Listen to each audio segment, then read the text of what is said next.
Hello, fellow nerds, geeks, and supporters of indie pop culture creators. Aaron Nabus here, and thanks for tuning in to The Holiday Show.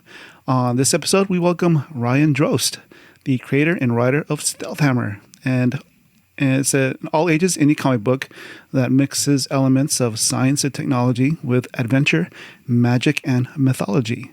Welcome to The Holiday Show, Ryan. Thanks for having me, Aaron. Very excited to be here. So awesome. Well, it's good to have you here on this Sunday afternoon. Yes, I'm not sure how the weather is in your part of the world, but it started raining today, like the first time in a while. Yeah, I'm in Northeast Ohio. It's a bit gloomy here, but as it goes often in Northeast Ohio, like tomorrow it could be 70, and then the day after that it'll be a blizzard. So Oh wow. Wow, I don't miss the Midwest that much. I spent maybe 2 weeks, like a long time ago, in Minnesota, and it was like maybe negative 30 or negative 25 degrees. Yeah, not a fan of the winter weather. My parents, of course, they grew up here and they moved down to Florida about 12 years ago, and then like 2 years ago they decided to move back up here, and I was like, why? Why would you leave Florida to come up here? Oh wow, that's such a huge adjustment. Yeah, and they did it right before winter too, and I was like, you remember what winters were like here, right? Wow. Yeah, like all our heroes, they all have their own origin stories. Why don't you tell us about yours? Where did you grow up? And let's just say, what was 11-year-old Ryan like? Okay, so I grew up in Northeast Ohio. I lived in a suburb of Cleveland called Brook Park, and I lived on a main road. So there wasn't go out and play in the streets with the neighborhood kids. It was pretty much I was pretty much self-contained, to my house, and that allowed for a lot of imagination, especially at like you're mentioning 10, 11, 12 years old. So much like any kid in the 80s, I grew up completely transfixed onto TV shows and cartoons and toys and everything else. I mean, the 80s was a golden age of toy creation and everything. So I would create stories in my bedroom or in my backyard and like just blending all the different toys together. Like I knew people that liked playing, like if they were playing G.I. Joe or they were playing Transformers, they only wanted to play that. That was not me. I was the one that was like, okay, G.I. Joe created the Transformers to battle against Cobra, and then this relic castle came up from the ground and unearthed this ancient beings of the masters of the universe. And like, so I was already like creating stories as a little kid. And then I love to build. So I you can get me Lego or constructs or Lincoln Logs or anything possible you could build with. I was into that, and I still am. So yeah, I was constantly in a mode of creation, and I guess I never realized that until like much later in life. I was like, wow, I kind of was always into storytelling. Yeah. Even at a young age. So it's kind of cool thinking out of the box, even at that age. Yeah. It was just fun. It just came natural to me. Like it just was one of those things where I was like, okay, even though like characters were certain ways on the shows that I watched, they didn't always work that way for me. Cause it was like, I was just talking to someone recently, like I was the kid who like, if I got a G.I. Joe troop figure, I never thought about troop building. I never thought about getting 4, 5, 6 of them. I just got one of them. So in my world, you don't have a whole army of like Cobra officers. You had one Cobra officer, and it's like, okay, so he needs to be a special type then. So then you kind of came up with like a story behind him as to like what made him special. What's his, how did he take on the enemy and everything. So you mentioned G.I. Joes earlier, maybe Transformers as well. Do you have any of those toys left over from when you were a kid, or did you have to rebuild your collection when you were older? A lot of rebuilding. I do have a few toys from my childhood, and I don't know why certain ones survived. I have a Turbo from the GoBots. Oh, still. wow. Okay. Yeah, and then I have a few Star Wars figures. Star Wars was always, it still is like the biggest thing for me when it comes to Mm. entertainment Hmm. stuff. So yeah, I have like Bespin Han Solo, 21B, the medical droid. Um, Again, why that one survived everything I don't know. And I have a Chewbacca. So like there's just a few spotty things here and there, and they're all, of course, well loved. They were played with quite a bit. So yeah. What do you remember? What your first comic book was that you read? I do. Very much related to what I was just mentioning, which is it was a Star Wars Return of the Jedi issue #1, and it came in a comic 3-pack. I do not remember what the other two comics were in there, Mm. but I remember that comic very vividly. It has a purple cover. It has, Luke in his Jedi garb. It has Lando in his skiff guard, and I think it had Leia in her slave Leia costume. Just the three of them standing there very prominently in this starry background that was, like I said, all purple. And I do remember the comic really well because the Jabba the Hutt scene was my favorite scene in the movie. So, like, to get a comic that I could just like pore over multiple times, because in the 80s it was a little while before you had things like VHS tapes and things like that to rewatch the movie. So Right. if you weren't going to the theater, you kind of had, the comics were probably really the perfect way to reimagine the entire story over and over again. And yeah, that I don't still have that comic. I do have a new copy of it for nostalgia reasons, but I don't have the original because I'm pretty sure that got beat up quite a bit. Mm. Now, was that first Star Wars comic what got you in the comic books, or was there another comic book that actually, got you in and made you a fan and made you stay a fan?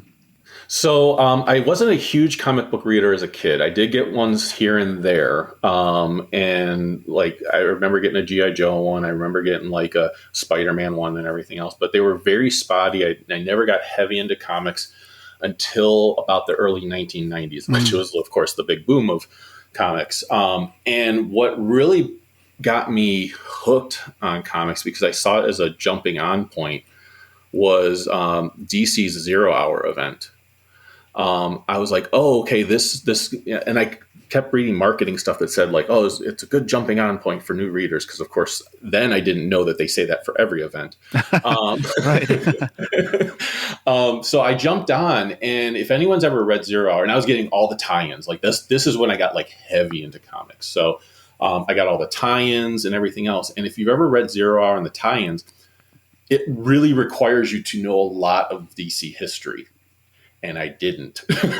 So, like, my experience with DC history was watching the Super Friends growing up. Mm-hmm. So Green Lantern was my favorite character. He still is my favorite character. But it was because of the cartoon. And so when I got into the event, I was like, wow, I don't really know a lot of the history behind this, but it got me curious to do so. So then I talked to the comic shop owner, and I says, what should I read to kind of understand this better? And he's like, oh, you'll want to read Crisis on Infinite Earths. Mm-hmm. I don't think he realized the undertaking he was giving me by saying, oh, now read that, because going from not understanding Zero Hour completely as much as I would want to then reading Crisis on Infinite Earths, which requires even more DC knowledge. I was like, okay, I'm going down a huge rabbit hole here. But I read it and I loved it. And to this day, Crisis on Infinite Earths is my favorite comic book story of all time. But it really did pique my interest. It got me like picking up things more and more, reading more and more things. And then like, I remember Age of Apocalypse for Marvel was the thing that got me into reading Marvel, because it was like an alternate universe and I love alternate realities. So I was like, okay, let me get into that.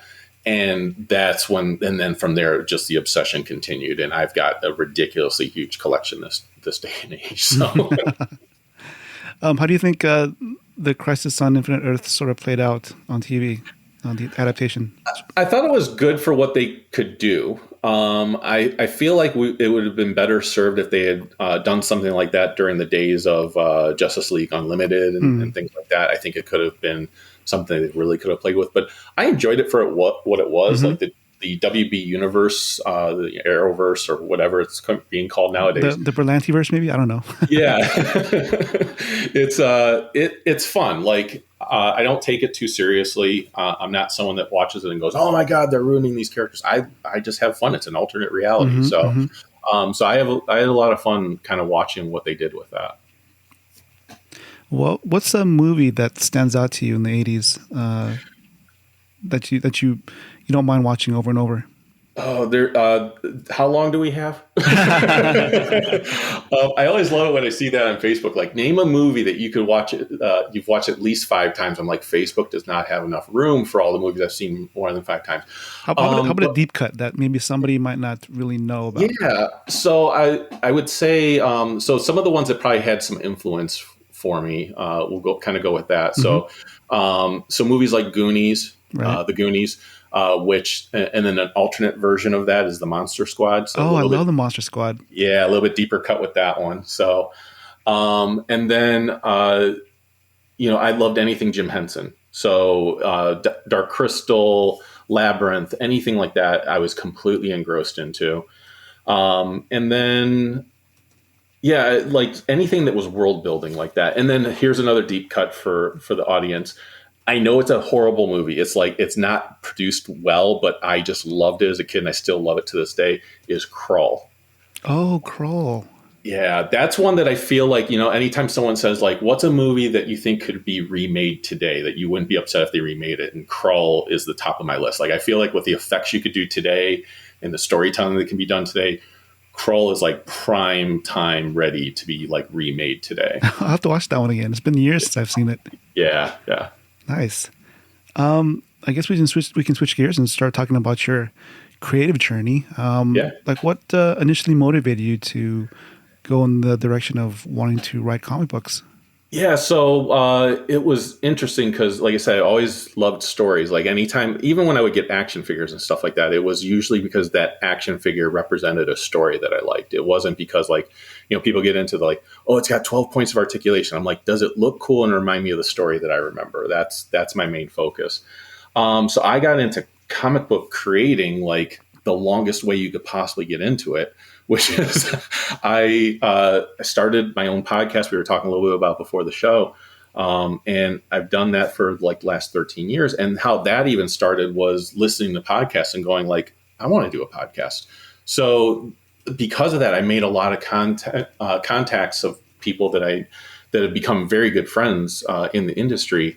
And, I got to learn a lot more behind the scenes stuff that goes on and everything like that. And I was like, wow, it'd be really cool to make my own comic someday, because that's like was a dream come true. And then for my wife's birthday, she is not into comics at all other than mine. And, and for very good reasons, which we can get into in a little bit. But sure. She had this nickname of Stealth Hammer, which is what the comic is. And she got it through a couple various ways of places that she worked. She works as a graphic designer. And at one place, she kind of swooped in and won a client over with like one submission when her boss had submitted like 6 different submissions. So he was like, he sent out an email out to the floor the next time they were looking for submissions. He's like, and watch out for Stealth. And so she had this really cool nickname of Stealth for a while. And then she worked at another place, and someone there had said, that she was in charge of brand compliance at this other place. And she was the one that dictated like if they're using the right font or the right colors or the right placement and things like that. And someone there said, oh, you're the one that has to lay the hammer down. We're going to call you Hammer. And she's like, I already got a nickname. But then she put Stealth and Hammer together, and it became Stealth Hammer. So we always joked that would make a really cool superhero name. So we would joke around like what her powers would be and things like that. So one year for her birthday, I had her drawn as a superhero and gave it to her, and she loved it. And but once I saw it, like once I actually saw like a physical representation of what Stealth Hammer could be or what it would be, it immediately I was like, okay, maybe this could be something. And keeping in mind, we're like on a birthday trip down in Florida, going to amusement parks and things like that. And I'm having this like epiphany of like, oh, this could actually be something really cool. And the second I thought that, the way I relate it to a lot of people, it's kind of like if you ever heard the story of Paul McCartney Not that I'm relating myself to someone that great, but but he woke up one morning and had the song "Yesterday" stuck in his head, and he wrote it out in, like, I think he says like 15 minutes or something like that. It was kind of like that. It was like the second I thought, okay, maybe this actually could be a comic. I immediately had ideas rushing in my head, and I'm like we're in a shopping mall plaza area, and like I'm like typing on my phone like different ideas of like who's her family, who's her friends, what's her powers, how'd she get her powers, who's her enemies, and I just couldn't type it fast enough. And almost everything that I typed out made it into the comic. There was like one element I think that didn't make it into there because it was just going to be too much. And that sparked it. So then I started reaching out to people I knew and creators I knew and said, to see if I could get someone to draw it, because I'm an okay artist, but I would feel guilty asking people to pay money for anything I would draw. So, and I had an idea of what type of art I wanted for it. And I got connected with an artist, and she helped me. Her name was Alexandra. She helped me with like concept art and everything else. And we were going to do issue 1 together.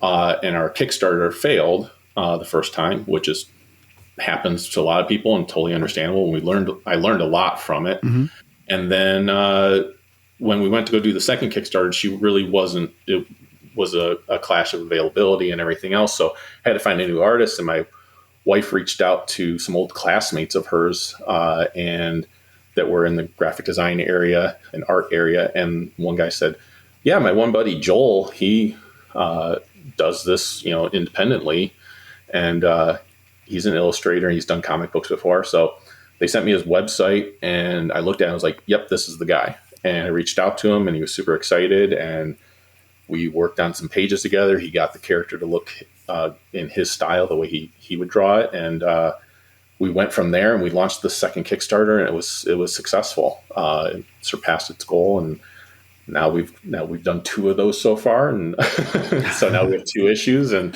then I reached out to the creators that I knew to get like colorists. I've had 3 amazing colorists work on it that are all like very deep in the industry. Anyone that knows colorists have probably heard these names before, but Ross Hughes and Chris Sotomayor and Luis Delgado. And then our letterer, also someone who's a veteran in the comic industry, he's worked for Marvel, DC, all of them, was Dave Sharp. And I actually had someone in an interview one time say, "How'd you get Dave Sharp?" I was like, "I asked him." That's right. You never know until you ask, man. You never know. I was just like, "Hey, would you be interested in doing this?" And I was like, I can send you the script, and let me know what your page rate is and stuff. And because that was always very important to me. I wanted to pay creators for what they're worth. Right. And he's like, "Yeah, I don't get to do all ages stuff very often." So he's like, "I'd love to do this." So he's been on with us for both issues. So it's, like I said, very blessed. And just through contacts, got in touch with some of them. So, yeah, I think, it's remarkable because something that you just related, how Jamie, kept in touch with some of our old classmates. It's a valuable lesson on how not to burn bridges because, I was laid off during the pandemic for like maybe 2.5 years. I was freelancing. I'm a graphic designer as well. So, I just happened to, recently, or maybe back in July, I would say, I said congratulations to a buddy of mine because I just happened to hop on LinkedIn, and I noticed he had a new job, and I just said, "Hey, congratulations, it's been a while, how you doing? If you need any help with anything, just let me know," because I just told him I was freelancing, and he got back to me maybe 2 weeks later, and actually, I do need some help. And that's a friend I've known for maybe almost 20 years. So that's kind of cool. So, one thing led to another. I started freelancing at his new company, helping them with a rebrand. And they hired me full time in October. So that's awesome. Yeah. Well, congratulations on that. Oh, thank you. The one of the hosts, or one of the people that came on my podcast was Robert Atkins, who's done a lot of G.I. Joe work. He's done some Marvel work with like Heroes for Hire and Spider-Man and stuff. And the whole reason I even met him was because of doing the podcast. He like went on our forums that we had at the time and was just like, "Hey, I'm Robert Atkins. I draw the comic that you guys talk about on the show. If you ever want me to come on for an interview, I'd be happy to." So we had him on, and of course we were like little schoolgirls like, oh my God, he listens to our show. And we had him on, and he kept coming back on, and we loved having him on. And then next thing I know, I'm like sharing a room with him at a convention, and I went out to his house one year and met his whole family, and I'll text him. We'll be texting stuff that we're working on. Mm-hmm. And he's the one that got me connected with my first artist. And he's the one that kind of got me some connections with when it came to colorists and letterers and stuff like that. So, and he did the alternate cover, the cover B for issue #1 for me. So, for Stealth Hammer. So yeah, like you said, it's crazy how you meet some people, and it's important to stay in touch with them. And, like you said, don't burn any bridges. That's a huge life lesson. Even if you have conflicts like with somebody, just like don't burn those bridges, because you just never know when they might be the ones that can kind of really help you out at some point, or you might be able to help them out at some point. So Definitely. Yeah, sort of going back to when you were talking about when you were at the mall and you're brainstorming all these ideas. How long ago was that? That would have been about 3 to 4 years ago. Okay. Yeah. So yeah, probably about 4 years ago now. And yeah, it was hilarious because I was literally like, hopefully I wouldn't get in trouble for this, but I was literally taking pictures of clothes on mannequins because I was like, I think the character would wear this type of style of clothing. And I would take a picture and I literally sent those photos to the first artist I worked with and said, here's her fashion sense. Like I had these characters like fully developed in my head of like their personality, that what they would wear, what they would act like and everything. So it was pretty crazy. So was Stealth Hammer the first comic book you actually tried to make? Yes. Yeah. Okay. Yeah. So it, not the first thing I ever worked on that I tried to submit to a company. That would have been, I tried to submit a video game idea to Nintendo, I think when I was 12 years old. I sent a whole notebook to them of like how every level would be drawn out. And what kind of game was it?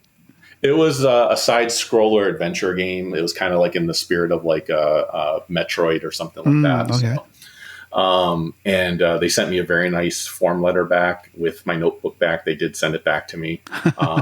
But I shouldn't say it was a form letter. It was actually a very nice, thoughtful letter that someone took their time out and specifically talked about how they couldn't accept the submission. They thought it was very creative and all that type of stuff. But yeah, no, this is my first venture into actually creating comics and stuff. So thankfully I had like I said, big background talking with a lot of creators that I kind of knew, okay, here's what I should do. Here's what I shouldn't do.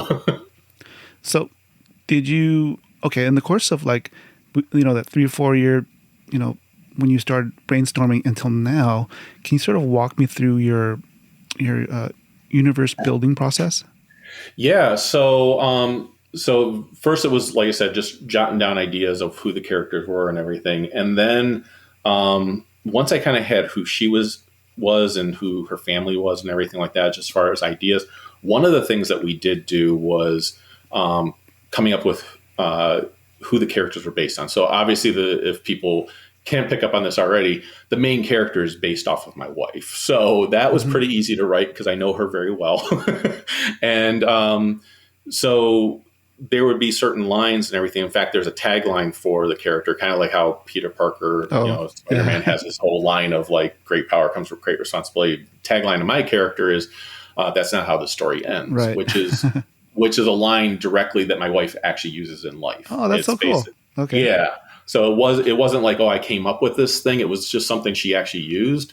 And I was like, that is like a cool, like, never give up type of line. Like, and that's kind of one of the basis behind the story is just never giving up.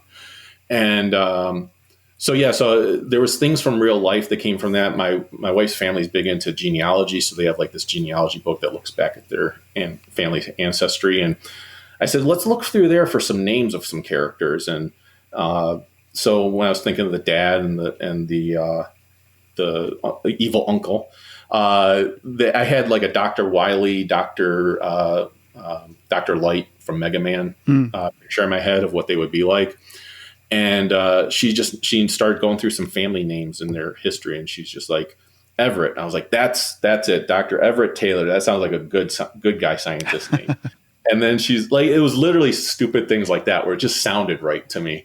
Alexander, I was like, that's the evil doctor's name. So Kyle is her boyfriend. Kyle is loosely based on me. He's, he's he uses humor as a defense mechanism. He's kind of awkward at times, things like that. So very easy to write him. We had our dog, whose Hadley had passed away like a year before. And so we decided to kind of immortalize her as Jamie's pet in the story. So Hana is the name of the dog in the comic, and it's to immortalize our actual real life dog. So there's things like that where I brought in like actual real world elements into it. And then we were blessed to go to maybe like, it would have been 6 to 8 months before the pandemic hit. We did get to go to Iceland, and that was an amazing trip. It was such amazing people and the culture, and there's places in Iceland that don't even look like you're standing on planet Earth anymore. Oh wow, I bet. Yeah, and there's they have this mythology, on elves and everything there, and you see it in a lot of stuff that they have over there. So I picked up this like little plushie at a store of an elf, and I was like, this is going to be a character in the story. I didn't figure out who he was yet, but I was like, I want an elf in my story. I want to bring in some more of this mythology and everything. And we went to learn about the Aurora Borealis, and they talked about the goddess Aurora. And I was like, okay, we're going to have a goddess Aurora. That sounds awesome. Like, that's going to be my main, like, here's where her powers come from type of thing. So I started bringing in elements of Iceland and again, these real world experiences that I was having, I just would kind of like manipulate them to kind of turn into something. And the elf turned into Ari the Elf, which is one of my favorite characters to write. He's just so much fun. He's like this snarky little elf. Right, he is. Yeah, he has his own way of speaking, just kind of like a Yoda type character. So we just kind of kept building that type of stuff and working with the artists, the creative team, to come up with their looks and everything. And then there would be things that Joel would draw that he just did for the fun of it that turned into story elements. So one of the big examples of that was he was drawing Dr. Everett, and he drew this little robot sitting on his shoulder. And I was like, oh, that's cool. And he's like, yeah, I kind of thought like he's so busy and he's so like all over the place, he would need like little robot assistants. And I was like, yeah, I like that. Let's go with that. And so he did. And then he drew the issue to cover one, or the cover to issue one. And he drew 8 robots on there. And they're all like floating around different places. And I remember texting him and going like, this is an amazing cover. However, you realize that now I'm going to have to my brain is going to have to come up with 8 names for all of these robots and why they're there and what their purposes are. Because in my mind, they couldn't just be, they needed to inhabit this world. They couldn't just be like, oh yeah, he just drew random robots. So I did. I came up with names for all eight of them, what their functions were in the lab, and they became known as the Labites. And so there's just that awesome collaboration when you're working with your artists. Like sometimes they do something that makes you think like, oh, this is going to now be something. So yeah, we just kept growing and growing. And like I said, we did the lesson I learned from not being successful at the first Kickstarter was, I made the Kickstarter very much about us as creators and like, here's what we created for people and they should back it. And Robert, who I mentioned earlier, who helped me out a lot with contacts and everything else, he actually teaches at SCAD, the Savannah College of Art and Design. And he actually had someone from Kickstarter come out and talk to his class. And he's like, hey, I'll have them take a look at what your Kickstarter was, see if they can give you some tips on what you could do better next time. And I was like, that'd be great. And they flat out said, like, you made it about you. You didn't make it about the characters and the story and stuff like that. And they were like, and no offense, but you're not anybody. And I was like, no, you're right. I'm not anybody. So they're like, make it about the story and about the characters and tell people why they should care about these characters. And I was like, okay. And that's what we did for the second Kickstarter. And it was very successful. And we've done that ever since. So yeah, I think something key to that is you're open to those suggestions, you know? Oh yeah. I think a little bit of it is I've worked in the business world for so long. Like if you're either going to accept constructive criticism or sometimes harsh criticism and make adjustments, or you're not, and you're going to fail. So yeah, anytime someone, it's kind of corny to say this, but like it was something that was said at a job I had one time. They said like, you need to view criticisms as a gift. And so if Interesting. you view it that way, you can be like, and you don't have to accept all the gifts. Let's face it. Sometimes you get a white elephant gift. You don't want to keep it. Uh, but, so you look at the source of where the criticism's coming from, what's the intention behind it and things like that. And then can you learn something from it? Sometimes you can, sometimes it's just a troll trying to get under your skin, but it's differentiating between those two and going, okay, can we make some adjustments to maybe make this a little bit better? How many issues, or how far ahead have you plotted? So we've done 2 issues so far. I have at least the first story arc figured out, which would be about 6 issues. I have plans in place that could take us up to 50 issues. Our biggest thing right now is in order to probably get them out a little bit more frequently is we're really trying to find a publisher right now. So I see. if we could find a publisher that's willing to produce it or take a chance with it and like say, yeah, we'll give you a mini series to see see how it does, we would absolutely be able to produce these issues more often. But as it is right now, it's a little slower going. But yeah, I know where this story's going. That's one of the big things is like when you read the comic and you see stuff in the background or you pick up on a little line that is said. Everything in the comic is there for a reason. So it's like there's story elements in every little scene that you see there, and they all relate to something that is going to happen in the future. So nothing is left to chance. Like there's literally like page 1 of issue 1. There's she's sitting in her room, and there's a bunch of stuff in her room. Like everything in that room has a reason for being there. Page 2 is like she walks out of a judo studio, and there's a name of the judo studio's Kodama Studio, or Kodama. I think it's just called Kodama, but it's Kodama is a Japanese spirit, and so that is going to play into a future story. Ooh, so all right. yeah, so I want stuff where people like read issue 14 and they go, oh my God, that was in issue 1. Let me go back to, I want there to be like that connection and everything have a purpose for being there. In issue 2, we see the police station. It's a lion, which of course then tells you the name of the town, which is Lioness. Well, Lioness is believed to be the last battleground of King Arthur. And if you've seen on the cover of issue 2, and also there's a double page splash, King Arthur plays into the story at some point. So I was about to blurt it out, but I don't want to ruin it. So there's things like that it's not too much of a ruin because no one knows how he's playing a part in the story just yet. But yeah, so there's things like that are all intentional. So like I said, when I say like, oh, I have ideas that will last us at least 50 issues, it's because I have all these story elements already planned out and figured out. It's just the first 6 issues. I know very specifically what's going to be happening in those first 6 issues. Well, while we're on issue 2, I noticed that on the variant cover, you had the incredible Chrissy Zulo create something for you. That was awesome. Yes. How did you manage that? So much like Dave Sharp, I reached out to her and asked her. Nice. Yeah, I have been a big fan of Chrissy's for a while, and it was just, I have a list of artists who I am very hopeful I could get to do an alternate cover. It won't always work out, of course, but yeah, with her, I reached out, and I have her DC statues, the statues that were done based off of her artwork. I have a few of her prints and everything else. So I've been a fan of hers for quite a while. And yeah, I can't remember how I got an email for her. I think it was on like an old DeviantArt page for her or something like that.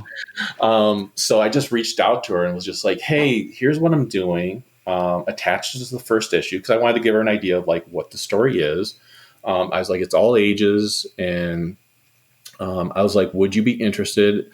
Here's our time frame right now. I know it's a little like short notice and everything. Normally I like to give the artists as much time as they need. But I was like, do you think you could do this? And what would your rate be?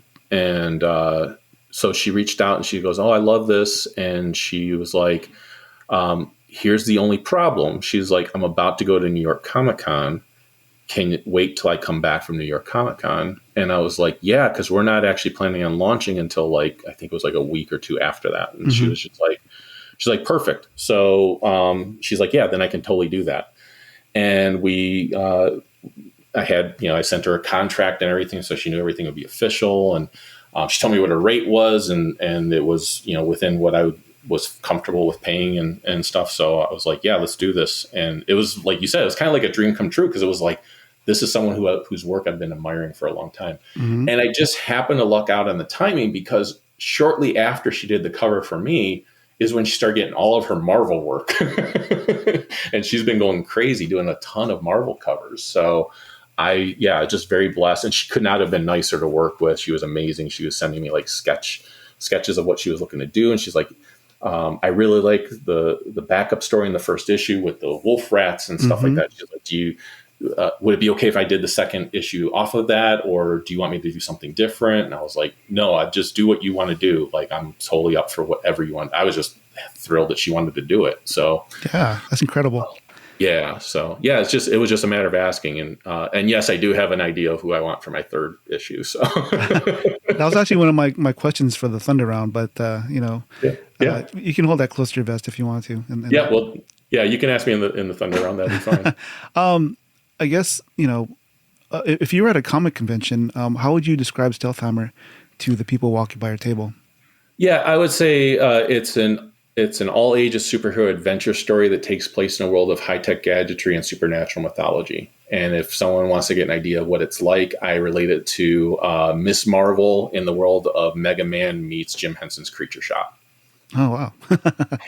So, yeah, for me, it was always one of those things where I love, because it is a bit of a love. I know a lot of creators say this, and it's true for all of them, including myself, but it's a love letter to all the things I grew up with loving. So I always loved the blending of super science and sorcery. So like Thunder the Barbarian, Masters of the Universe, things like that, where it's like Star Wars even is like that, where it's, you're bringing technology, but you're also bringing like this supernatural element to it as well.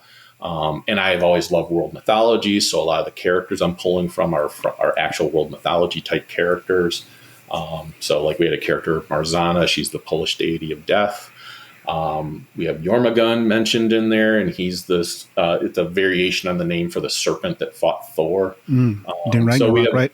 Yeah, exactly. So I'm pulling from different things like that. The wolf rats were somewhat original creatures. But the names of the two are definitely from mythology. It's Chernabog and Belobog, and they're like light and day deities. And then we have like the Council of Elders. So I mentioned the goddess Aurora, but there's a pinup in the back of the first issue where we get to see like the goddess Aurora standing there, and around her are these other mythological beings, like Kitsunes are there, which are like fox creatures with multiple tails. There's a Leshy, which is this giant mossy looking creature. And then there's like Kirkanos, which is a nature, I think it's a Slavic nature deity.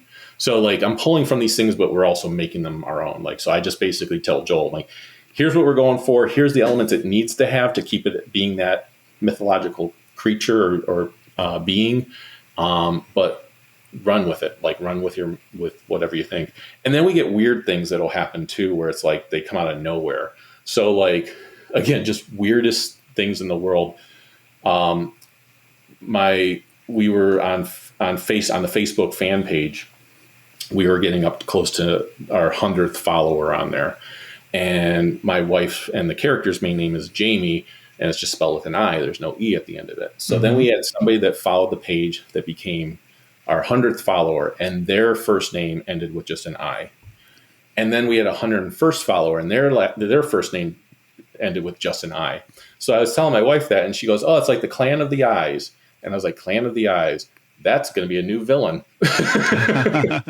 And so there's a pinup at the back of the second issue, which is like there's this huge creature coming out of a vortex and everything else, and there's like a cult group around ushering it in, and that's the Clan of the Eyes. And it literally came from my wife making a little comment, and I think in 10 minutes I had the idea of what the Clan of the Eyes were. It's like this magical cult that wants to steal Jamie's powers, to bring their lord from the other dimension over. And, so it just started spitballing. I was like, they sacrifice their eyes for their powers, and their eyes turn into like these little mad ball type creatures. If you remember mad balls, where it's just like this giant eye with like wings coming off of it and little legs. So it's kind of like a little bat-like creature. So like all these things just started coming out, and like these are going to be things that we see in future issues. But it came from a stupid place. It just came from my wife making a little comment. How do you keep track of all the ideas? I write them. I write some of them down, and Uh-huh. some of them just live in my head because that's how my brain works. Sometimes my wife has made the comment a few times to me. She's like, "Your mind does not work like normal human beings." She meant that as a compliment. Of course, right. Why don't you talk to me about your relationship with your wife? Because it seems like you guys make a good team. Yeah, so we've been married for 21 years now. We've known each other about 24 to 25 years now. Yeah, it's just we're very different people. Like it's one of those opposites attract type things. Like I said, she's not into comics at all, but we both have like things that we're very similar with. We both love our Cleveland sports teams. We both love hiking in nature, things like that. But I'm into horror things. She will, to her, like a gun showing up in a movie is a little too scary sometimes. So we're very different sometimes when it comes to our entertainment. But we have a great relationship. It's awesome to have a spouse who works as a graphic designer when you need a credits page designed or a logo design. Like she came up with the logo for Stealth Hammer, which is the little circular symbol that looks like a hammer. It looks like an S, and it looks kind of like a Icelandic rune, which is what we were kind of going for. Yeah, it looks awesome. Yeah, and then she came up with the title image and everything else. But yeah, I also call her my PR guru. Mm-hmm. So she's the one that reached out to you and was like, "Hey, Yeah. would you like to have my husband on the show?" So I'm very much the extrovert. She's very much the introvert. Mm-hmm. So she's the one that kind of makes all the contacts, and then she goes, "Okay, go get him." So yeah, we do make a really great team, and we have for decades now. So How'd you guys meet, if you don't mind me asking? we met online. It was okay. it was a very weird circumstance. Way back in the days of America Online, she was looking. America Online. Yeah, she was looking for a friend of hers that she had online, and she stumbled across my profile, and she saw I was online, and she looked and saw my quote that I had under my name was from the song "We Are the Champions" by Queen. Mm-hmm. And she saw I was online, so she sent me a quick little instant message, and she said, "Hey, cool quote." I was like, "Thanks." And I was someone back then, like if I didn't know you, if you were nice and you wanted to chat, we would chat. And we talked for like 2 hours that night just through instant message. And then I found out she lived in the same area as I did. And we talked some more, and then I gave her my phone number, and not really thinking anything would come of it. And we both had to go away to college. So before we went away, we decided, well, let's meet at a Friendly's and for ice cream. And it was like an ice cream parlor type place. And this way we weren't committed to a meal or anything like that. And in case we didn't like each other in person. And, and it turned into our first date. And as they say, the rest was history. So it was just, we just hit it off right away and had a lot of fun. And then eventually it proposed to her, and she fortunately said yes. And I'm still trying to figure out every day, how do I keep her around? Because I don't know what I did, but I'm a very lucky man to have her in my life. So Well, it's good to hear that, things worked out for you guys. Because just seeing how she's supportive of you and what you're trying to do, it speaks volumes. Yeah, no. And she's definitely support. She's someone who, when I'm not feeling the most motivated, she's the one that is like, come on, let's do this or whatever. And the biggest thing that she does is she gives me perspective, which I think is most important for a lot of creators that we don't do enough. Is she's the one that makes me take a step back, because you get so wrapped up in the weeds, and then you start thinking about, and when you're in the weeds of everything, sometimes that's when negative thoughts come in. Right. And you start thinking like, sales haven't been what I was hoping they would be, or this has taken longer than I expected it to be, or anything, stuff like that. And I was like, she's the one that says, Ryan, look at what you've done in the last year. Mm-hmm. And she's like, you've been on these shows, you've been on, you've had this many people buy the comic, you've had this many people telling you they're ready for the next issue.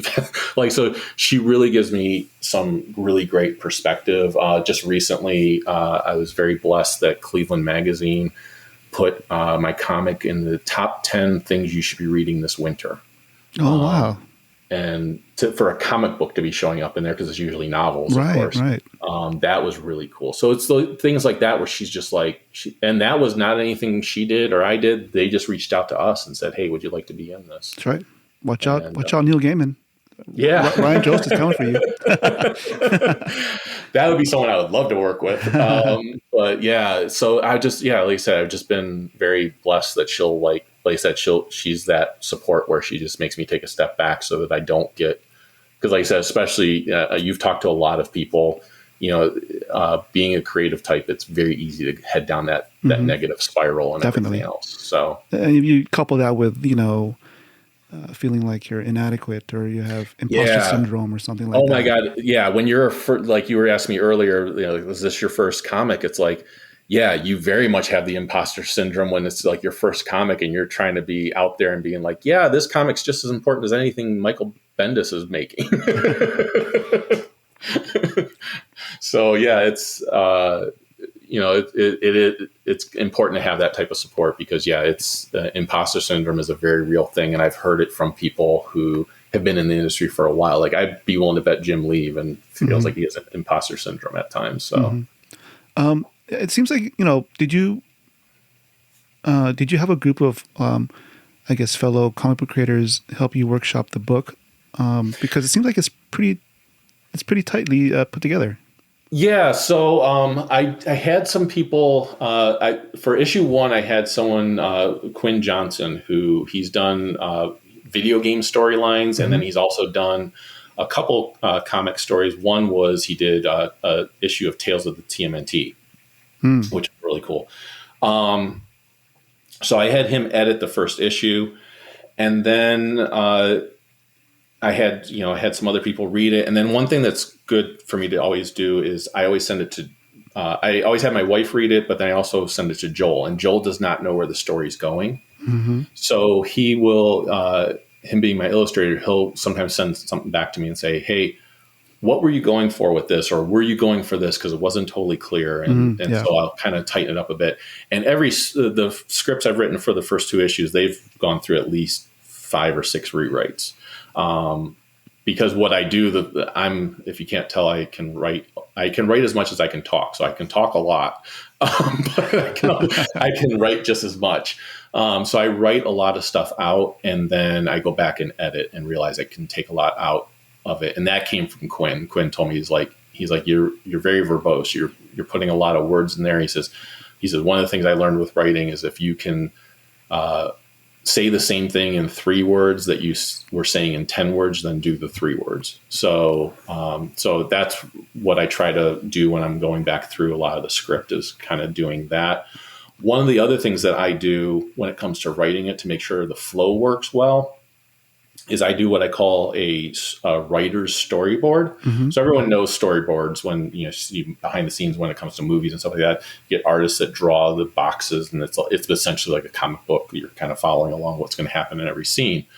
I kind of do the same thing, but I do it in words. So what I do is I actually will take a piece of paper, draw boxes that represent each page, and then in the box I write down what needs to happen on that page. So this way I'm not, I know you had Jordan on just recently. He talked about like movement in a comic and everything else and how you can't show movement because you're dealing with still pictures. So I have to make sure like, okay, how many panels am I going to have to fit on this page to kind of show the movement that I want to show and kind of show, and what story elements are going to need to happen on this page. So I write all those out as like little quick bullet points on each one of those little panels I drew. And then that allows me to move stuff around. So this way I'm like, okay, I'm trying to fit too much on this page. Let me move this over here. Okay, this is going to be a great reveal because I know I'm going from this page to this page. And that next page is going to be that big reveal that I'm going for. And the flow is working really well leading up to that. Once I have that all storyboarded out, that's when I finally start writing the script. I see. So I start with those bullet points and then I go from there. So cool. Well, thanks for sharing that process. Yeah. And I found it's different for everybody too. Like every writer I've ever talked to, they're always like, oh, here's how I do it. Here's how I do it. It's different for everybody. Now, did you obviously after coming up with the idea and this being your first comic book, what resources did you sort of, try to look up to help you, get the technical part down of writing a comic book? Yeah, so thankfully, because I have a huge library of comics, there's a lot of comics that I have that are the director's cuts. So they have Okay. a lot of the scripts in Oh the yeah, back of yeah. them. So I workshopped a lot of those and kind of looked to see what people were doing. And then I did send some ideas over to my friend Robert, who I mentioned earlier, because he's seen a lot of different scripts. He's done everything from where someone writes very detailed scripts of everything that's going to happen and Mm-hmm. the angles and all that All type of right. stuff, down to he's worked with like Larry Hama, who will write like 2 sentences and go, here's what happens on the page. And does it kind of the Marvel method where it's like, here's what happens. And then he draws it and then it goes back to Larry and Larry puts in the words. Mm-hmm. So he's had the full gamut. And he told me when he gave me some suggestions. One was like to write down how many panels I thought were going to be on the page, still leaving it open to the artist. If like I would go to Joel and say, I know it says 6 panels, but if you need 7 panels or you need 4 panels, as long as it's still telling the story, that's fine. It's just to help me understand what's going to be happening. Mm-hmm. So he knows he has free range to make those adjustments. But it does help me to understand, like, okay, panel 1, here's the scene and here's what's said. So and that was a tip from Robert. Like at the top of the page, put how many panels you think it's going to, how many panels it's going to be, so that the artist knows ahead of time. Okay, I have to fit at least 5 panels into here, if need be. Mm-hmm. So I got a lot of great tips from him, and then it was funny because I sent him my script to kind of look over as well and get his input, and he came back and he's just like, he goes, your script writing is very interesting. He's like, I compare it to scripts I've seen that Jeff Johns has done. I was like, well, that's not a bad person to be compared to, so I'm going to stick with it. Nice.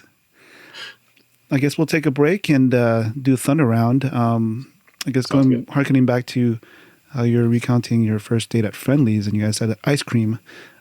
What's your favorite ice cream flavor? Oh, geez. I would say oh, wow. I can go cookies and cream Mm-hmm. with stuff. Now, I'll tell you, my favorite thing to do when it comes to ice cream is get a vanilla ice cream sundae with hot fudge and like strawberry drizzle, and then put whipped cream on top of that. So that's like the perfect ice cream for Okay. me. Yeah. Today's Sunday. What's a typical Sunday like for you? Typical Sunday is right now at this time of years, we do watch the Cleveland Browns, as bad as they are. So we definitely make time to watch the game. I will usually kind of get near the end of the day, get an idea of what my workload's going to be like. So I'll check my work email real quick just to kind of prepare me for the day. And then there is a lot of kind of like letting ourselves unwind from, because we're usually trying to get chores done and everything else over the weekend. But then like Sunday's kind of like that day to kind of just like relax before the work week starts. So there is a lot of comic reading happening, not writing, but reading. So I'll usually get about a good 10 comics read on a Sunday. Oh, wow. So, What yeah. are you reading nowadays? Oh, I am all over the place. So I just read The Silver Coin, which I love that, and horror anthology. I read Little Monsters from Image, and then Ghost Rider from Marvel has been really good. I'm in the middle of Dark Crisis, which I'm really enjoying it. And yeah, there's oh my god, I've just been all over the place reading like anything and everything, like anything that catches my eye. Mm-hmm. Dark Ride is another one where it's kind of like Walt Disney World but horror. Mm-hmm. So that's been interesting. So You'll, do you just go into the comic book shop and just see what covers catch your eye and that's what you yeah, read? pretty much. I'll read. What I'll do is I'll go onto websites and kind of see like the premise of a story more so than anything else. Mm-hmm. I definitely follow certain creators. So if I know a certain creator is writing something, I will, or drawing something, that will at least get me to look at it. And then, but then I'll kind of read a concept of something. And yeah, covers sometimes help that. Like I'll see a really cool cover and be like, oh, that looks interesting. What is that? And I'll read the summary of it and see if it catches my eye. Mm-hmm. Batman and Joker, Deadly Duo by Sylvester is phenomenal right now. It's the best. It's probably the best Batman story that's out there right now. Okay.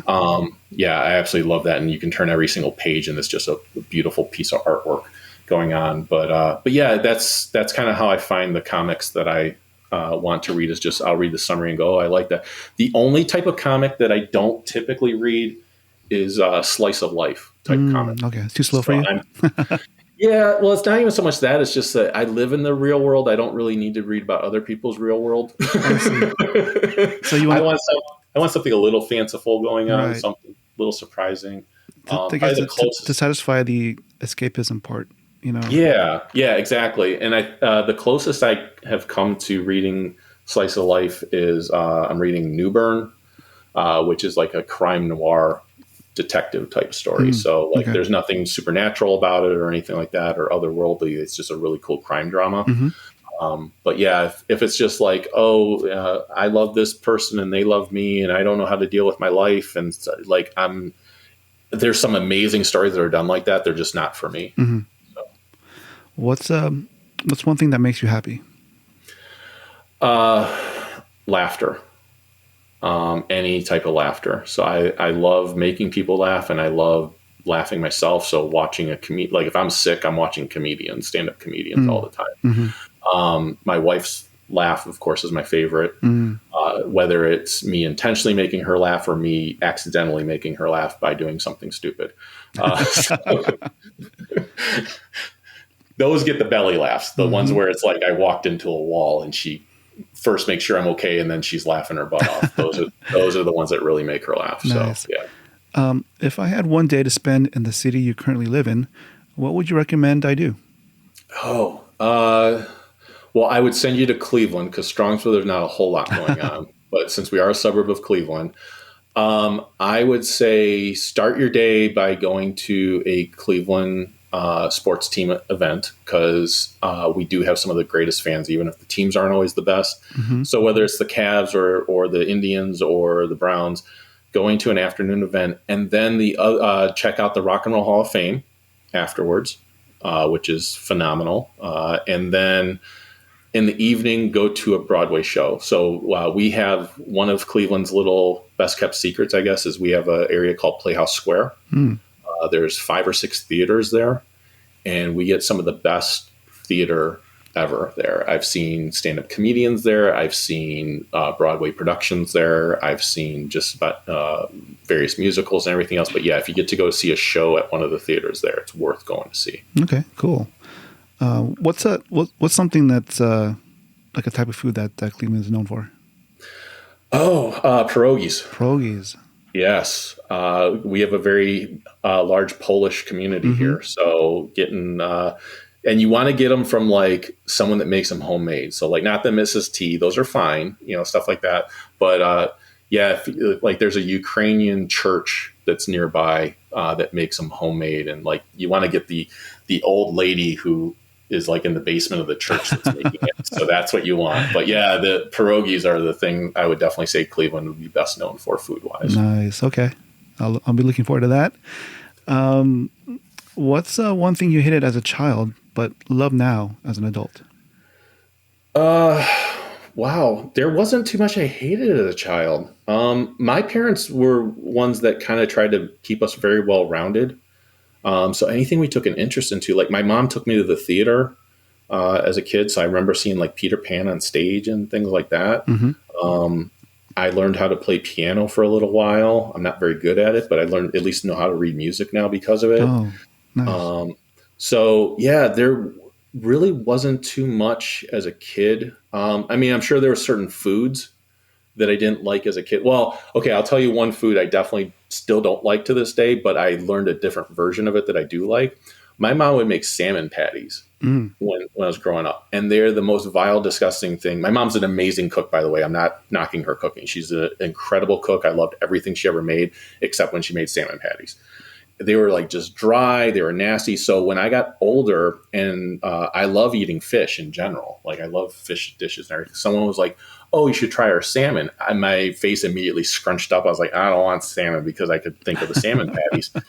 And but then it was like a nice fillet of salmon and everything else. And I was like, oh, this is actually really good. Mm. so that's something that as an adult I do like now that I did not like as a kid. I still won't eat the salmon patties though. My mom still likes to make them, and I'm like, nope, I'm never coming over to visit you when you're making those. What's something new that you recently learned? Something I recently learned.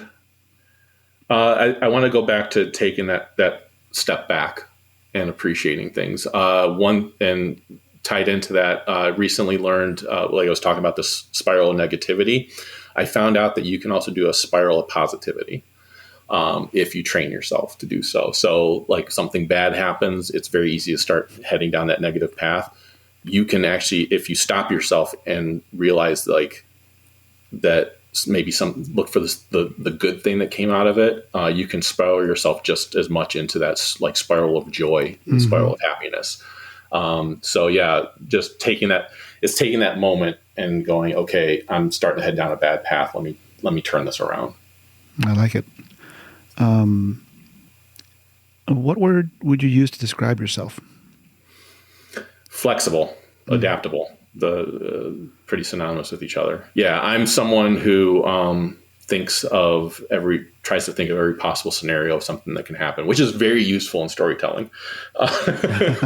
But yeah, anything that comes up in life, I'm the first one that's able to usually shift for it. My wife calls me a chaos person, and she doesn't mean that in a negative way. She means like if stuff gets chaotic, she's like, you're the one I want by my side, because she's like, yeah, I know you can handle it. So yeah, adaptability is definitely the word that would describe me.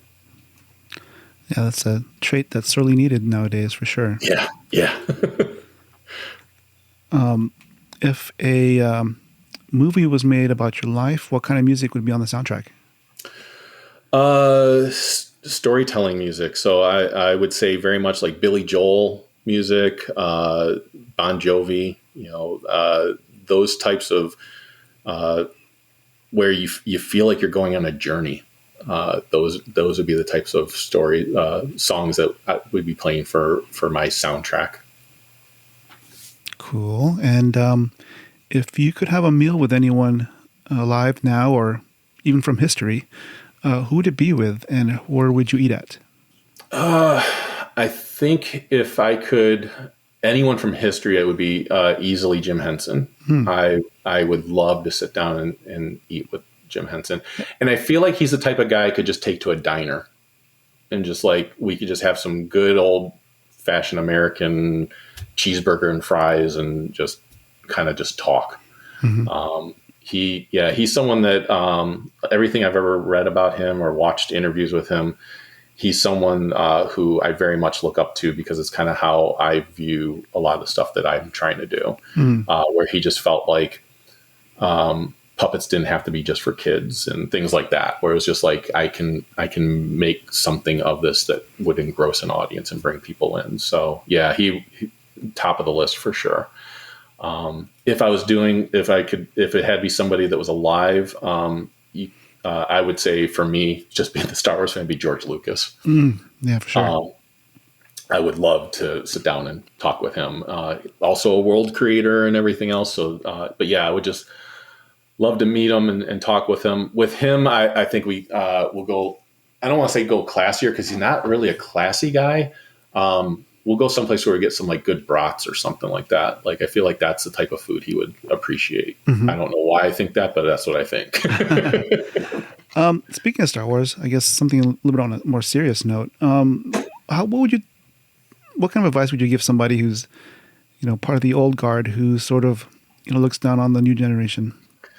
Yeah, I guess the big advice is don't be a gatekeeper. Don't take the joy from somebody else. So like, I'm someone, I've loved everything. There's some things in Star Wars I like more than others, but there hasn't been anything that's been produced by Star Wars other than the holiday special that I don't find some enjoyment out of it. And so I think, yeah, it's fine if you don't like something. It's fine if you hate it. That's fine. But don't take that joy from somebody else. If someone says, I love the sequel trilogy or I love the prequel trilogy, great. You both love Star Wars. You can both find some common ground to talk about some fun things. But yeah, don't take someone else's joy. Nice. If you could teleport to anywhere in the world right now, where would you go, and why did you pick this place? I would go right back to Iceland again.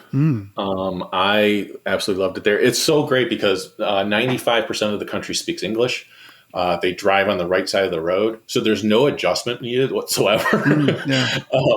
They love talking to Americans, and like I said, they're so friendly there. I would go there again same time I went last time, which was during the summertime, where it's almost 24 hours of daylight. Which is a little freaky at first, but it's really cool. And like I said, there was so much we didn't get to see when we were there, and we were there about a week. But there's so many parts of there where you just feel like you're in another world. One of the things that's not known, or people might not realize with Iceland, and they probably associate it with things like Hawaii and everything else, is there's I think 10,000 waterfalls there. Wow. So it's just, it's incredible. And then you go see they have the blue sea that's there with a spa that's there and everything else. Like the water is like this milky powder blue. I was about to ask, did you try the hot springs?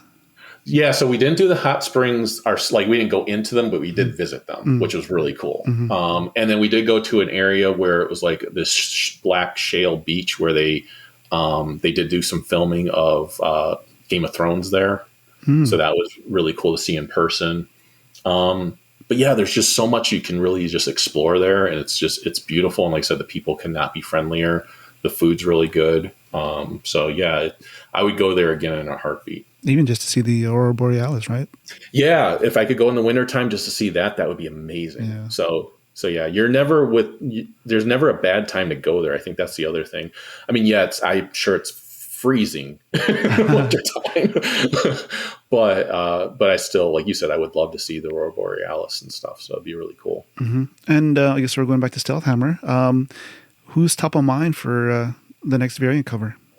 Next variant cover, top of mind would be David Peterson of Mouse Guard fame. So the third issue is all about Ari the Elf. And his journey to meeting Stealth Hammer, Jamie, the main character. Yeah.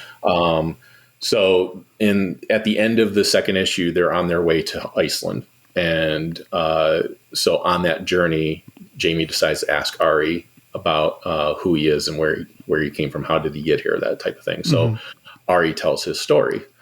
And it's cool because I have payoffs for people that read issue 1 and 2, because you'll read things that happen from Ari's perspective in issue 3. And so, yeah, David Peterson does such an amazing detailed work that I could picture him drawing like an elf town with amazing detail, with like all these little elves around, like in there, like almost like Hobbit Town from Lord of the Rings. So something along those lines. So yeah, I don't know what he charges, and I don't know how long it takes him to draw something, because he does put a lot of detail into it, but he is somebody I'll be reaching out to pretty early on to see if he'd be up for doing that and like what his rate would be and everything. So cool. Well, I hope it happens for you. Thank you. If you could tell your younger self, let's just say when you were a senior in high school, one thing, what would it be?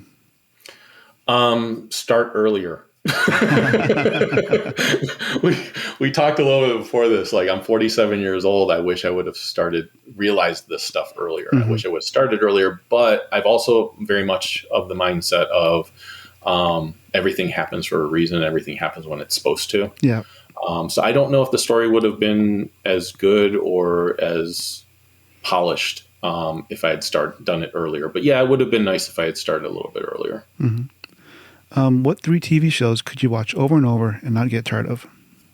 It's like movies. That I can make a super long list, but I'll go with Lost. It's my favorite show. X-Files and Supernatural. Nice. So I guess the ending of Lost didn't upset you at all? It did not upset me at all. I've gotten in many debates with people about it because I was like, the show is always about the characters. It was never about the island. I was fine that we never really fully understood what the island was. Yeah. In fact, I like that better. And then the people that that I shouldn't say upset me, but I'll get in good debates with is when they're like, see, I knew they were dead all along. I'm like, no, that's not what the ending was. You need to rewatch the show. Yes, they were dead at the very end. They show them in like this place, but they were not dead on the island. I think people saw the end credits where they saw the plane wreckage there, and they thought that was part of the story. I'm like, no, that was just, the creators even said that was just a set scene for the credits.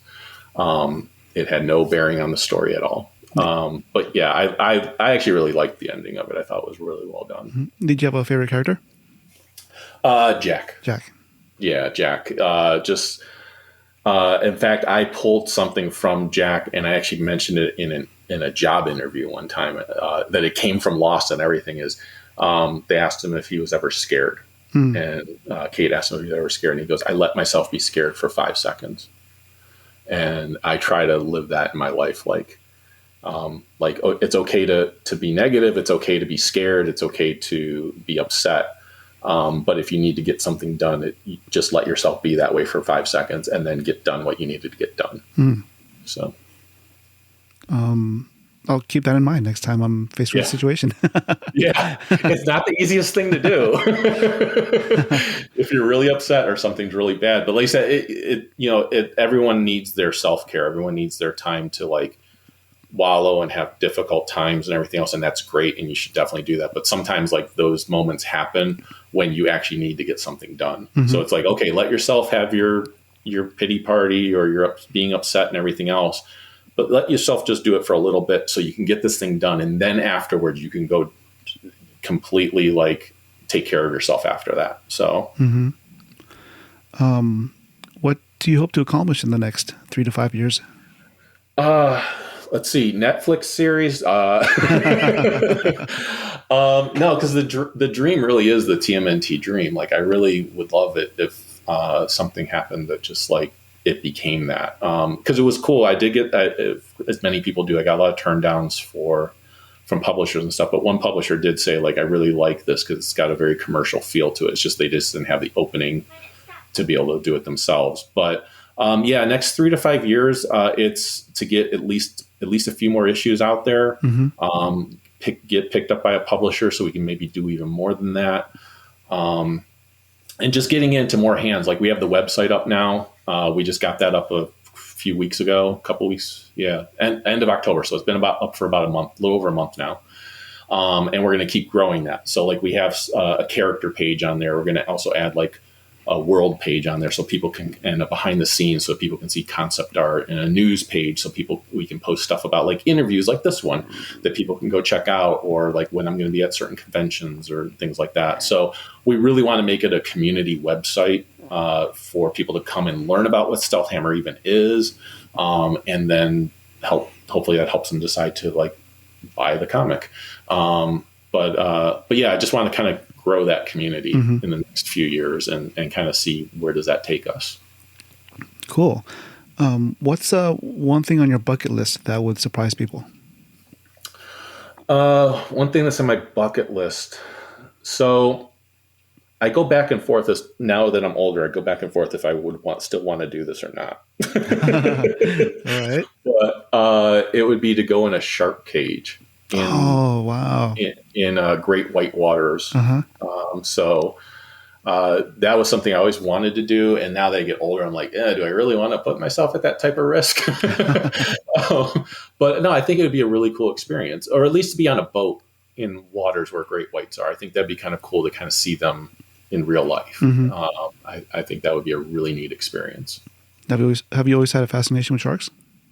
Yeah, I mean, Shark Week was always big for me. I love animals in general. So like I could live at the zoo all day. I love seeing just animals in general. And but especially love predator animals. So like, hawks and eagles and wolves and things like that. So sharks obviously play into that. But I can get just as engrossed in like watching a little mouse in a field. It's funny. I love animals too, and I've been fascinated with sharks for the longest time as well. And I love like the creatures or the animals that are like the birds and birds of prey and all that stuff. But over the pandemic, I started watching a lot of videos on like otters from Japan, those Oh Japanese yeah, otters. I'm yeah, like, oh they're my awesome. god, I'm addicted to it.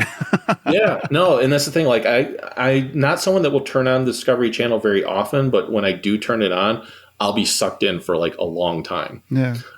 So yeah, I can watch just animals being animals for, and especially if I get to see it in person. Like I said, that's just we're very fortunate in Cleveland. We have the Cleveland Metro Park Zoo, which is like I think ranked second or third in the country, and it's an incredible zoo, and I love going there every summer whenever I get a chance to. And like I said, I could just be there all day. I could literally sit in front of one exhibit all day if I was allowed to. Hmm. The only reason I'm not allowed to is because I'm usually going with other people, and they don't want to do that. So. You mentioned some of the newer comics that you're reading right now, but if you were to go into a comic book shop and sort of thumb through the back issue bins, what kind of comics would you be looking for?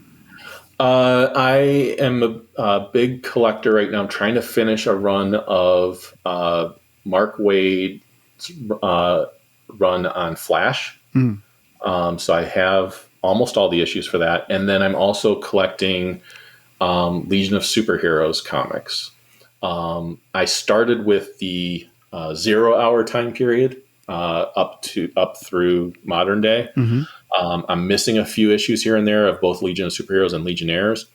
But then I've also gone backwards a little bit from there. So like basically any Legion of Superheroes from like the late 80s all the way up through now. So those are probably my two big things to dive into. Everything else, like that, I'm a huge fan of Green Lantern. I have pretty much all the issues I want of that, other than, of course, the huge ones that I'll never be able to afford.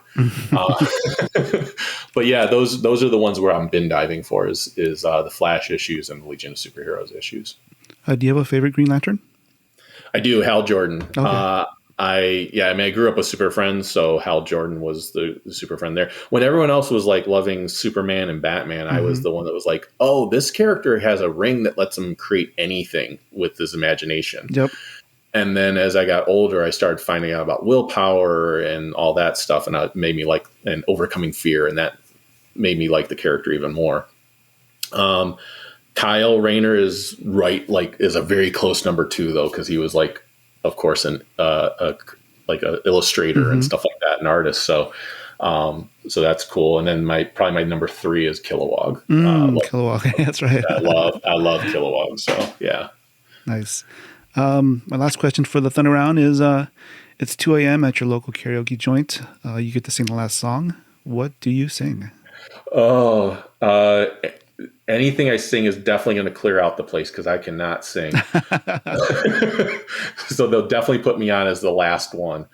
I would pick "Living on a Prayer" by Bon Jovi. Love it. Yeah, That's so hard though, man. it's a hard one. So if I didn't want to kill my voice, I would pick "Piano Man" by Billy Joel. Okay, that's a good one. Yeah, that's a good one. But yeah, neither one. Like I mentioned it to my wife just recently because I thought you might ask that question because she was, like I said, I was listening to episodes and everything. I told her about that, and she goes, "What would you pick?" And I was like, "Let's put it this way: me singing is like a cat killing another cat with a goose that's playing like an accordion." So, Oh my gosh. I have heard myself sing. So like I was an idiot as a kid and went to Cedar Point, which is a roller coaster place by us. And they had where you could record yourself singing a song. And I did. And then they play it back to you. And I was like, oh my God, I should never sing ever again. And it's never gotten any better as I got older. So it's just, yeah. So yes. But yeah, at 2 a.m., I probably have had a few drinks and I'm good to go on stage and make a complete embarrassment of myself. Now, what do you like to drink? What kind of cocktails or beer? I'm not a beer drinker. For some reason, it just never acquired that taste. But my drink of choice is a Long Island iced tea. Oh wow, that brings me back to like when I'm in my 20s. Yeah. So yeah, but like a whiskey sour or something like that is always good too. So yeah, I love a good whiskey. Yeah. I guess we'll go into superhero shoutouts. Is there a person or a group of people that has helped you along the way that you'd like to say thank you to? My creative team, of course. So Joel Jackson, Ross Hughes, Chris Sotomayor, Luis Delgado, Dave sharp. And then, of course, I'd be remiss if I did not thank my wife, Jamie Drost, who I've told her, I was like, yes, you're the inspiration, but this comic also literally would not exist without you outside of the inspiration, because she has done so much for it as well. And then Robert Atkins, who not only did the alternate cover, but also, helped me along the way. Shannon Gallant, who did the back of the first back cover of the first issue. He was also a huge support. And Scott Kruger, who did the back of the second issue. He has done a podcast for a long time. He's gotten into doing some comic art and everything else. And there's just been so much support. And then anyone that's listened to the Star Joe's podcast that supported me along the way, because that's my podcast. And I received so much support from so many people because of that. So cool. I have to add that to my playlist and check it out. Nice. Before I let you go, I also want to talk about some closing piece of advice. From a writer's perspective, what's one thing you can do to improve yourself as a writer? Let yourself be open to criticism. We talked about it a bit earlier, and I think that's so important. Don't assume that what you've just written is like the best thing ever. Realize that, and it's very hard to do, especially if someone's being ultra critical, but just realizing that nothing is perfect. They always say especially when it comes to artists and creators, like nothing is ever complete. It's just abandoned. It's very true. So if you approach your projects that way, you can only get better. Like, I feel like even though this is my first venture into comics, like I feel like my issue 2 was a lot stronger than my issue 1. And I'm hoping that just continues. But yeah, leave yourself open for some criticisms and learn that you can make adjustments and get better and better each time because of it.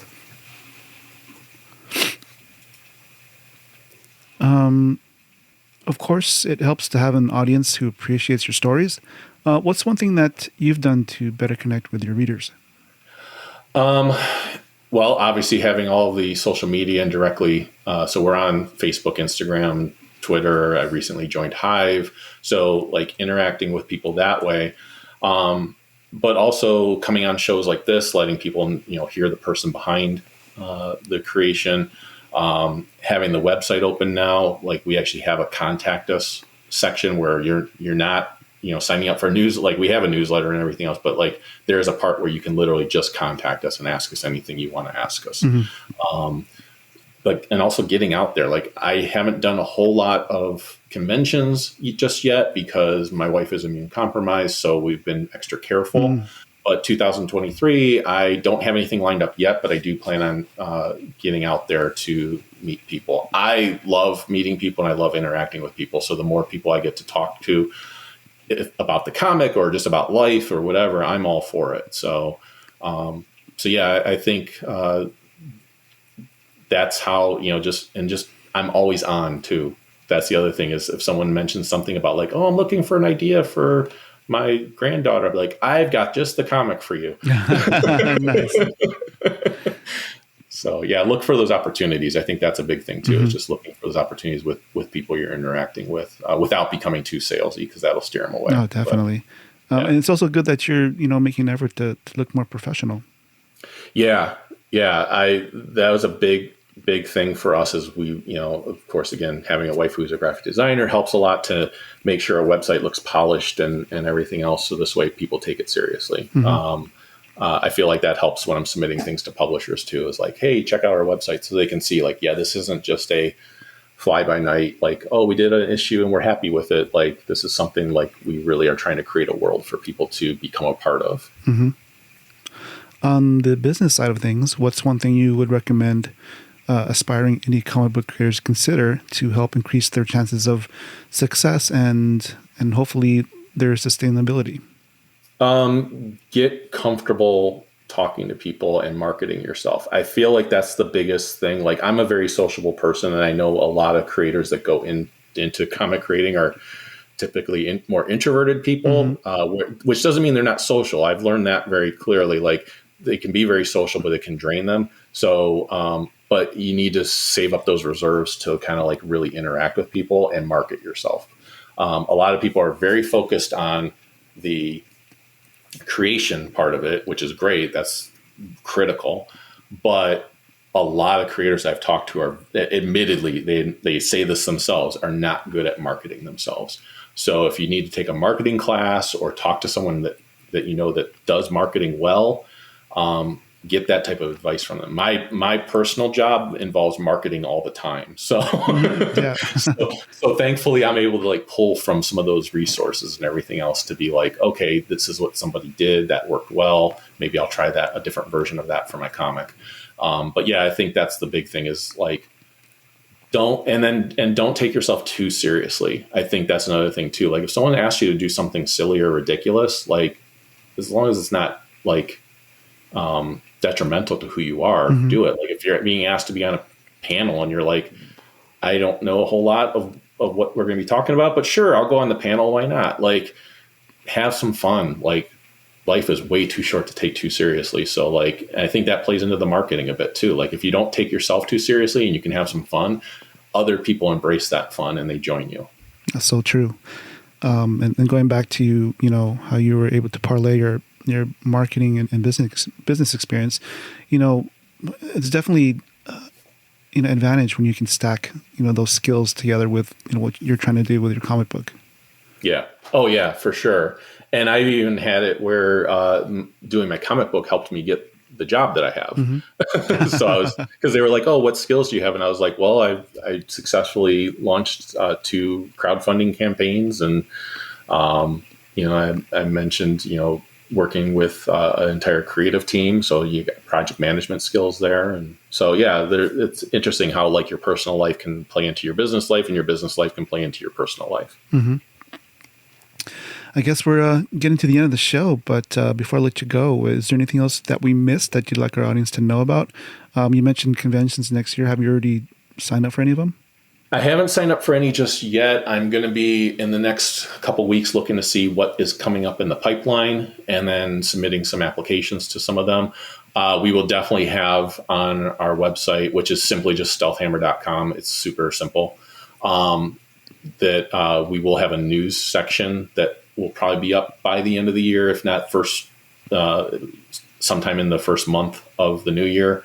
And that we will list like conventions that I'll be appearing at with Stealth Hammer. So, right now it's 100% focus on submitting to publishers and building that website out even more than it already is, to give more of a welcome to this world type of feel, and people can really learn about everything Stealth Hammer. Did you want to plug your podcast one more time? Sure. My podcast is Star Joes, and that you can find just by starjoes.com. We are going into our last year of doing the show because I've been doing it for 13 years. Wow, that's incredible, man. Yeah. It's a long road, but I loved every minute of it. And the biggest benefit out of doing the show, and I'm sure you've run into this doing yours, is the friendships that you make. So like I have made some lifelong friends doing the show. But it was one of those things like, okay, I'm working a full-time job, I'm doing a podcast, and I'm trying to really make something of this comic book, plus still have a life with my wife. Right. So it's like something had to give at some point. And I was like, okay, do I want to still keep doing the podcast? And ultimately the answer was no. Like I still wanted to, but it was just a matter of like, I also need to sleep. Yeah. And it was just realizing it was time. So we just released episode 272. We're going to go to episode 300. And then that episode 300 will be when we end it. So we still have about a little over a year left of doing the show. I had a lot of people when I announced it on the show reach out to me very kindly and said like, I'm going to miss the show. I'm going to be sad to see it go. And I was like, you're going to be sad. This show has been like a part of my life for like a third of it. I was like, I'm going to be a blubbering mess by the end of episode 300 when I have to finally say goodbye for the last time. So, one thing I miss about, because like prior to the pandemic, we were primarily an in-person podcast. So, I've seen a lot of your videos and everything. Yeah. Yeah. So I miss like doing the interview and chatting and then actually hanging out for another 2 or 3 hours afterwards. Right. Well, yeah. And we would do, what we did for our show is we would do a meetup every year at Baltimore Comic-Con. and there would be about 10 to 15 people that would come every year. And we would do a show. We would do a show out there. And I had someone like just very humble. Like, it's amazing how much a show becomes meaningful for somebody. Yeah. And I love it.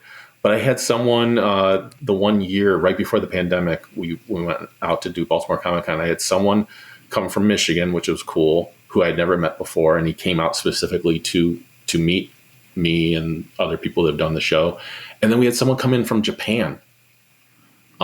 He lived in the States for a while, but then he moved to Japan, was married out there and everything else. And he would come into the United States like once a year to visit family and stuff like that.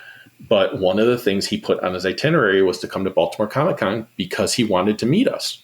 Wow. Yes, he wanted to go to a comic convention and stuff like that and have fun, but he picked that comic convention because he wanted to meet us. And I was like, wow, that's very humbling. He was also like 6'4", 6'5". Oh, wow.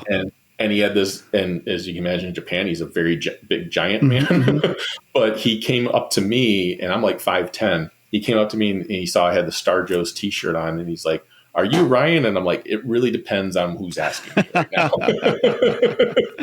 And he told me his name was Tom. And I was like, "Oh my God." So yeah, like just really cool, humbling experiences to meet like people like that. And yeah, just from doing the show. And like you said, having that human interaction, at least having that once a year, it's like something I do miss. I have not been back to Baltimore yet. I've heard good things about that show. It's an amazing comic book show. It's very comic focused. So they have an incredible artist alley. They bring in some amazing creators. They do have some celebrity guests, but it's a smaller amount than what you might see at some other shows. Sure. Yeah, it's very comic focused. It's a great show. It's a great area.